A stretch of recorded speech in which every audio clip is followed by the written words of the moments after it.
Diga, jovens, tudo bem com vocês? Jovens, a gente vai começar agora uma série de aulas falando sobre ligações químicas, certo?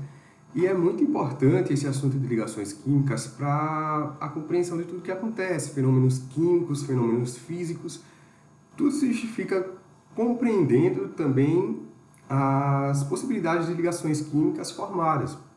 E além disso, ligações químicas a gente compreende o motivo de que alguns elementos são mais estáveis associados a outro elemento formando compostos do que sozinho. E isso é muito lindo e a gente vai ver toda essa questão de ligação química, formação de composto, conseguir classificar compostos em compostos moleculares, iônicos, metálicos, complexos e assim por diante, mediante ao seu tipo de ligação química formada, tá certo?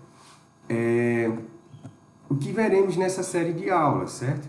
A gente vai ver as ligações químicas e por que elas se formam, tá certo? Posteriormente, as classificações das ligações químicas. Classificações a gente pode dividir ela em dois tipos principais. Tipos de ligações primárias. Ligações primárias a gente vai ver que são ligações que ocorrem de forma interatômica entre dois átomos. E as ligações primárias principais que a gente tem são ligações metálicas, iônicas e covalentes. Já o segundo tipo de ligação são ligações secundárias, que são ligações que vão ocorrer entre moléculas, tá certo? Então são ligações que não vai ter troca de elétrons, mas sim forças eletrostáticas ali por momentos que são gerados, momentos de polos que são gerados ou de forma induzida ou apresentam de forma permanente, tá certo? Com isso a gente vai abarcar ligações intermoleculares de forma de íon dipolo induzido, dipolo permanente, dipolo induzido, dipolo permanente e permanente e ligações de hidrogênio. Tranquilo? Para que a gente compreenda e tenha um andar bem legal dessas aulas, a gente vai precisar que vocês recordem tabela periódica, distribuição eletrônica e propriedades periódicas. Se caso ainda não está tão a par desse conteúdo, volta lá atrás nos slides anteriores, dá uma olhada, porque a gente vai precisar disso para compreender porque aquele átomo ou outro vai se estabilizar se combinando com dois ou mais elementos, tá bom? E as ligações químicas, elas nos trazem, como eu disse, a visualização de que porque alguns átomos se unem, tá certo? E porque eles se unem para formar uma espécie que teoricamente seria mais estável, porque essa espécie formada associada seria mais estável do que esse próprio átomo sozinho. E as ligações químicas, elas vêm trazer essa explicação para a gente, essa justificativa.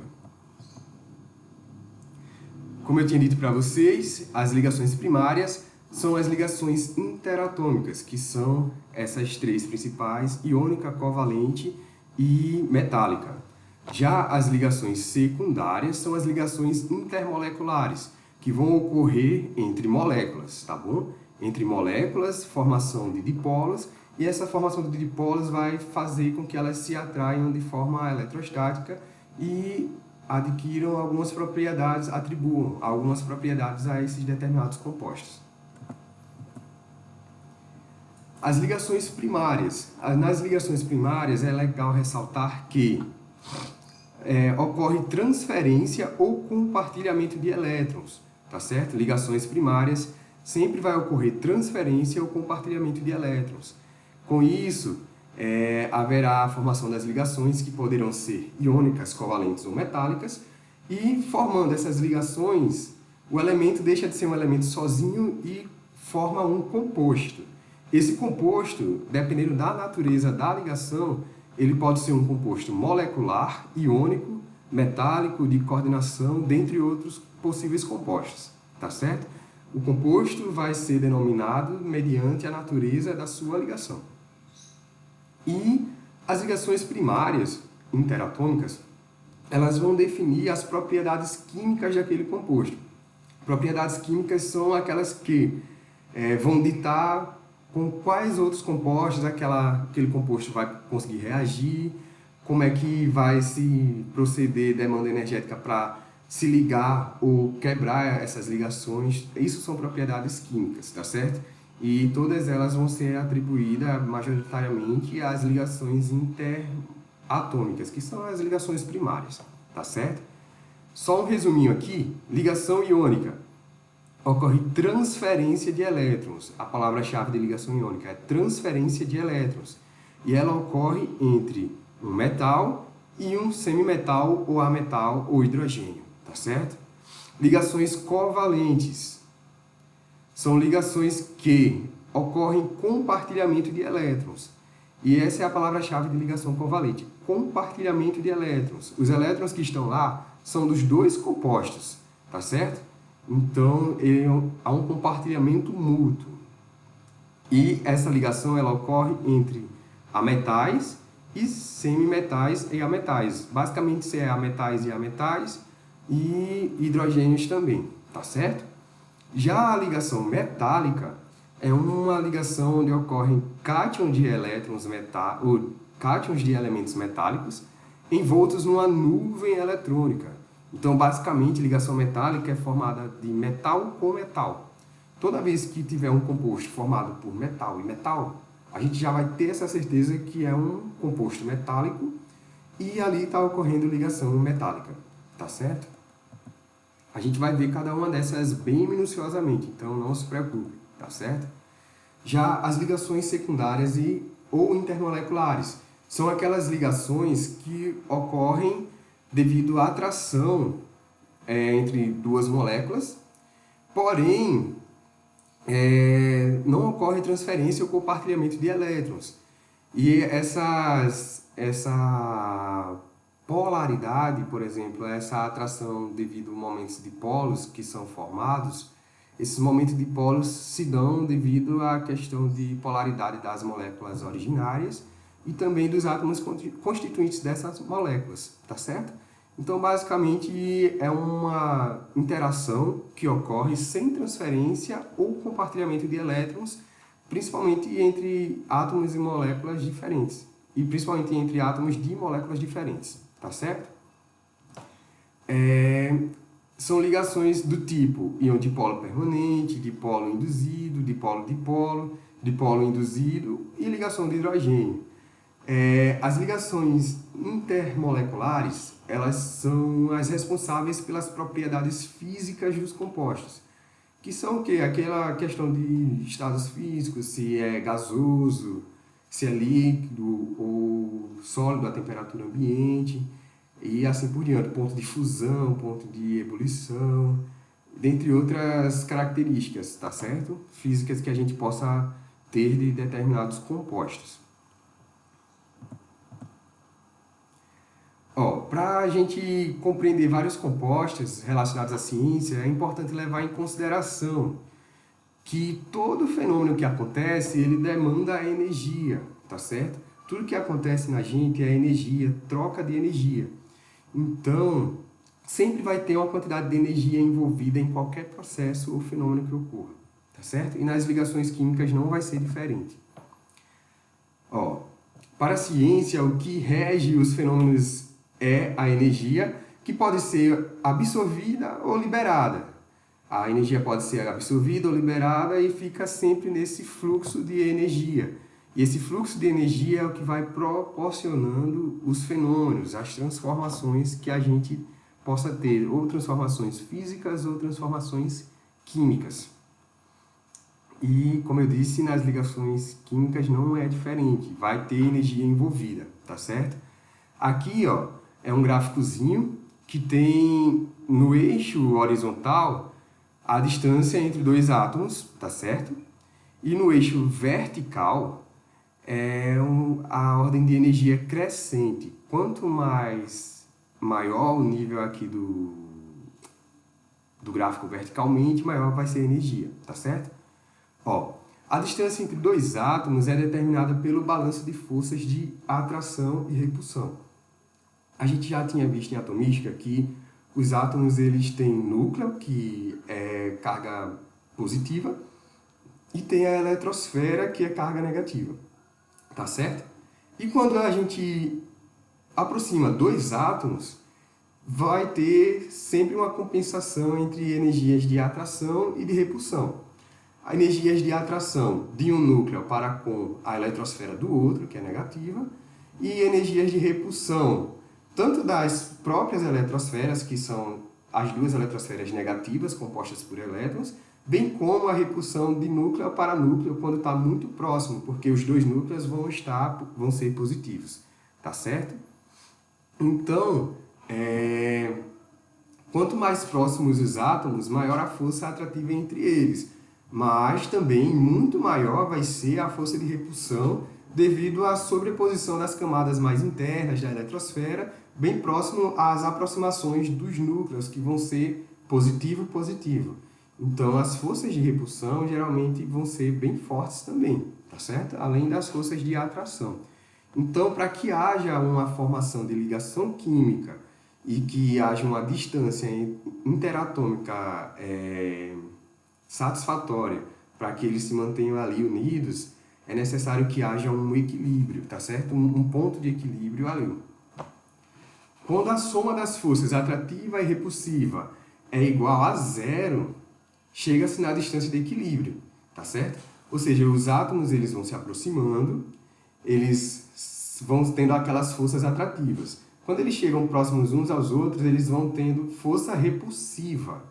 Então, quando eles anulam essas forças de atração e repulsão e chegam num estado de equilíbrio, numa distância de equilíbrio, ali sim vai ser estabelecida a ligação química, que vai ser o local de maior estabilidade entre eles dois. E, geralmente vai ser o local que demanda menor energia, tá certo? A menor energia é o ponto de equilíbrio. Quando se acha a distância correta entre os determinados átomos, que vai determinar o comprimento daquela ligação, é onde se encontra a menor energia possível entre esses dois átomos, que vai ser o ponto de equilíbrio e é onde vai ser estabelecida a ligação química também, tá certo? Inicialmente, a gente vê esse gráficozinho aqui de uma forma mais caracterizada, tá certo? Ilustrada. Inicialmente, a gente vai ter os átomos separados, onde eles não interagem entre si. E vocês veem que eles estão em energia de valor zero, tá certo? Mas conforme eles vão se aproximando um dos outros, você percebe que vai havendo uma liberação de energia, ou seja, a energia vai diminuindo. Se a energia vai diminuindo, eles se aproximando, eles vão se tornando mais estáveis, tá certo? Até um ponto que chega no comprimento de ligação adequado, no menor nível de energia possível, que é o domínio da atração e formação de uma ligação estável. Quando se tem a menor energia possível entre esses dois átomos juntinhos, quer dizer que eles estão no seu estado mais estável possível, tá certo? E é onde se forma a ligação química. Depois que ocorre uma aproximação, perceba a quantidade de energia, ela diminui. Quando eles realizam a ligação química, a demanda energética é a menor existente no sistema. Sendo que se você tentar sair do conteúdo energético menor possível, a energia volta a aumentar novamente. Isso quer dizer que aqui é o menor ponto de energia possível, que é quando se estabelece a ligação química. Quando você tenta separar esses átomos, você percebe que a energia volta a crescer. Se a energia volta a crescer, quer dizer que eles separados são mais instáveis do que eles juntos. Da mesma forma, se você tiver aqui a ligação química formada, que eles estão no nível de energia menor possível, se você tentar juntar eles mais ainda, você percebe que a energia ela cresce exponencialmente. Quer dizer que, se você aproximar muito esses núcleos, vai ficar super instável esse composto. E se vocês tentarem separar esses átomos, também vai ficar mais instável os átomos separados. Então, eles unidos são o menor nível de energia possível e a forma mais estável. Isso vai justificar essa questão de absorção e liberação de energia, vai justificar o porquê que ligações químicas e compostos, as ligações químicas elas acontecem buscando o menor estado de energia daqueles átomos juntos, e aqueles átomos juntos em uma ligação química vão formar compostos. E os compostos, muitas vezes, são mais estáveis do que os próprios elementos sozinhos, como a gente pode ver nesse gráfico. A união entre átomos é um processo exotérmico, ou seja, libera energia. Por quê? Se os átomos eles estão aqui separados em um nível de energia maior e quando eles vão se unindo, se aproximando, eles se estabelece uma ligação em um nível de energia menor. Se está no nível de energia menor, toda aquela energia inicial ela foi liberada, ela tem que ser liberada. Então, liberando energia, o processo é exotérmico, tá certo? Então, basicamente é isso. Formação de ligação é busca de estabilidade dos elementos, que são mais instáveis sozinhos do que unidos. Unidos são mais estáveis. Sendo mais estáveis, tem menor nível de energia, então ele é um processo exotérmico, tá certo?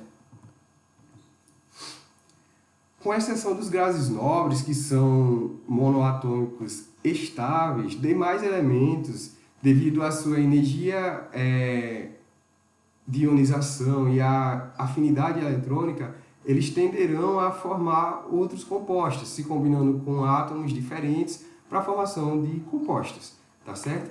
Então, com exceção dos gases nobres, todos os demais compostos vão ter essa relativa instabilidade quando o elemento sozinho e vão buscar outros átomos para se associar e buscar uma estabilidade maior, estabelecendo-se assim as ligações químicas, tá certo? Aqui é um exemplo do hidrogênio, a gente tem dois átomos de hidrogênio aqui, e esses dois átomos de hidrogênio sozinhos são instáveis, mas juntos eles são estáveis e formam a molécula de H2, a molécula de hidrogênio, tá certo? E aqui é o gráfico de energia, onde a gente percebe que o menor nível de energia é onde se estabelece a ligação de hidrogênio.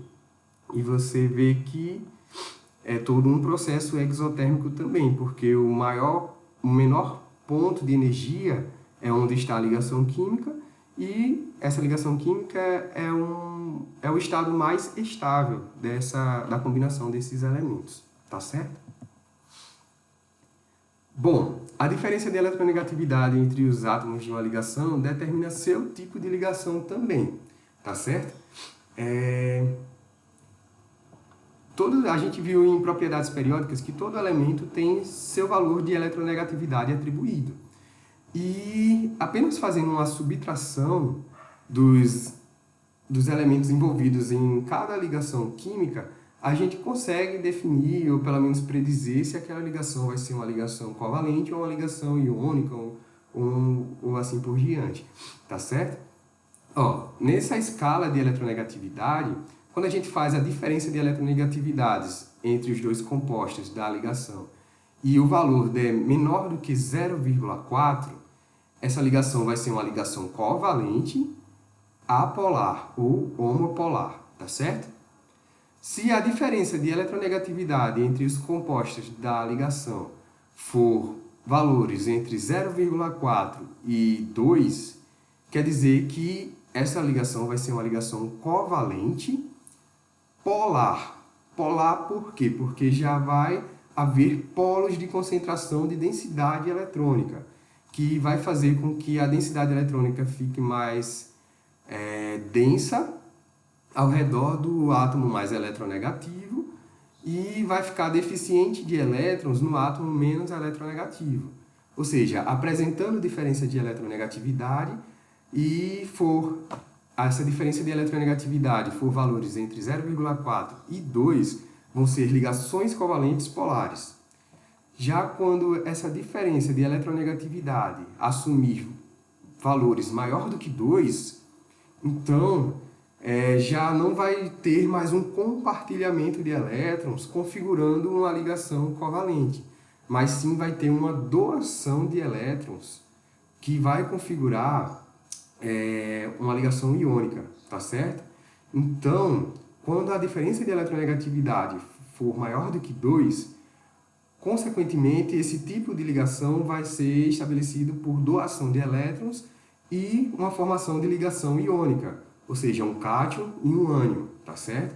Sendo compostos com ligações iônicas, serão compostos iônicos.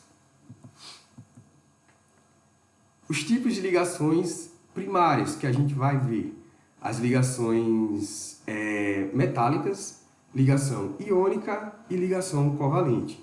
Essas a gente vai ver cada uma dessas daqui por uma aula dedicada para cada uma delas, tá certo?